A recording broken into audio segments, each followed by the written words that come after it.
কটা বাজে গো মা? 8টা বাজে। কেন রে? আরে বাবা, আমার টাইম হয়ে গেছে। কি রে 8টা বাজে বললাম তো, কালকে তো তোর পরীক্ষা, বই খাতা ফটাফট বন্ধ করে দিলি, ফোন নিলি, কি ব্যাপার, কি হয়েছে তোর? আরে মা, এতক্ষণ পড়েছি না, রিল্যাক্স করবো, বন্ধুরা চলে এসছে আমার। বন্ধুরা চলে এসছে? কোথায় চলে এসছে?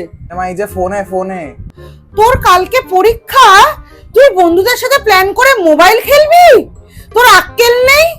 আর আমি যখন বলবো যে রেজাল্ট খারাপ হয়েছে কেন বা কম নাম্বার আনলে, যখন আমি বলি তখন তুই সবসময় কি বলিস? মা তুমি আমাকে সবসময় কম নাম্বার আনার জন্য বলো, আমি চেষ্টা করি, সেই চেষ্টা তুমি দেখতে পাও না। এই তো চেষ্টা। মা অনেকক্ষণ পড়েছি, এই একটা নাকি পড়া যায় এরকম ভাবে?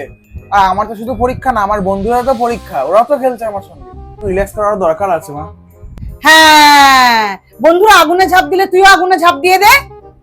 বন্ধুরা খেলছে, হতে পারে ওদের পড়াশোনা হয়ে গেছে, ওদের সিলেবাস হয়ে গেছে, তোর তো সিলেবাস হয়নি, তুই কেন খেলবি? আর রিল্যাক্স যখন করার ইচ্ছা হচ্ছে, তাহলে একটা কাজ কর, একটা ছবি আঁক না, তাহলেও তো রিল্যাক্স হয়। মা যেটা আমার ভালো লাগবে সেটাই তো আমি করবো, অন্য কিছু করলে কি রিল্যাক্স হবে? আর দেখলে তুমি কি ভাবছো যে ছবি আঁকার সময় টাইম ওয়েস্ট হবে না, শুধু ফোন খেলার সময় টাইম ওয়েস্ট? বাবা, মুখে কি বড় বড় তর্ক, দেখেছিস?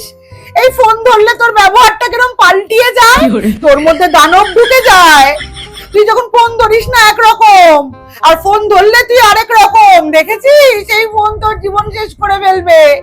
তুই ফোন রাখবি কি রাখবি না সেটা আগে বল, নয় তুই ফোন রাখবি, নয় আমি কালকে তোকে পরীক্ষা দিতে পাঠাবো না কিন্তু। আর আমার একটুখানি খেলতে দাও, আমার বন্ধুরাও কি ভাববে না, এখনই ধরে এখনই রেখে দিলাম।